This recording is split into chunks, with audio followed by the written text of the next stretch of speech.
going to do a little presentation here on research surrounding school consolidation. You're really facing a decision with consequences here. It could profoundly change the history of these communities, the decision that you make. I'll say more about the Howley, Johnson, and Petrie study a little bit later, but you need to know this. There's scarcely been a research study in the last 50 years that has recommended school consolidation either 1, increase test scores, or 2, save tax dollars. Surely there are researchers out there that suggest that consolidation is a good thing, or they argue in favor of consolidation.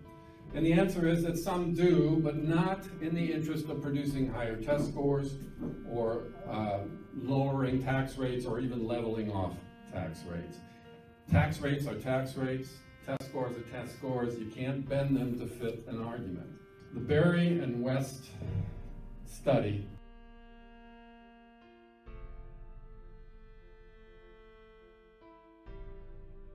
Berry and West sparked a lot of new research, some of it even making it into the mainstream media. Basically, this is the same thing. It's what they found in Indiana regarding improved student performance and reduced tax rates. Consolidation fails on both counts. Studies in Pennsylvania demonstrated that within 2 years of consolidations in that state, all districts were outspending their unconsolidated peers. If it's not class size research, then there's this argument, a broader curriculum.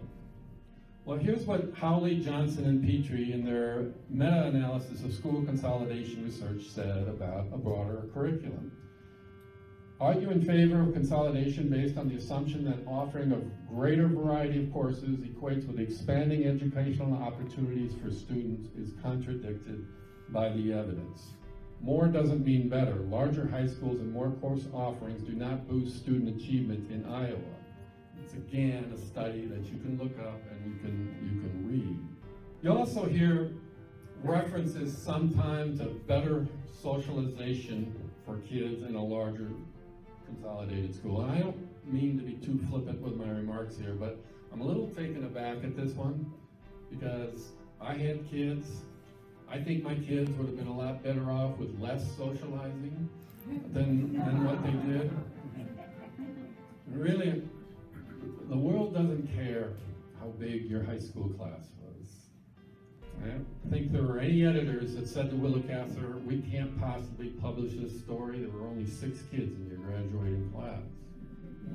But for my money, this is the crux of the matter, the Howley, Johnson, and Petrie study. The influence of school and district consolidations on the vitality and well-being of communities may be the most dramatic result, if the one least often discussed by politicians or educational leaders. Put simply, the loss of a school erodes a community's social and economic base and permanently diminishes the community itself, sometimes to the verge of abandonment. Recognize that if you do this, there will be not the very next year or anything like that, but there'll be slow attrition from these communities. Businesses will suffer as a consequence. It'll be harder to attract businesses to a place that doesn't have a high school. It just is. Again, economic development research is pretty clear on that. In response to this about the community, the typical response, I've heard it for decades and decades, is simply this. It's about kids, not the community. I'll give you this much. I've never met a parent who wouldn't sacrifice anything for their kids. It's part of what makes us human. And to me, it is about kids, all right, but I don't think you can separate the well-being of kids from the well-being of their communities so flippantly. I think it's about kids growing up in vibrant communities with role models of civic-minded elders. It's about kids growing up in the midst of a familial heritage. It's about kids educated to the point that they can stay or return to their home and expect they might have a legitimate shot at dignified employment. It's about maximizing opportunities for kids to play and extracurricular activities, not the opposite. In short, it's about kids, and it's about what you want for your kids. And if you've already reduced that to getting them into a bigger school, it's my opinion that you're shortchanging them.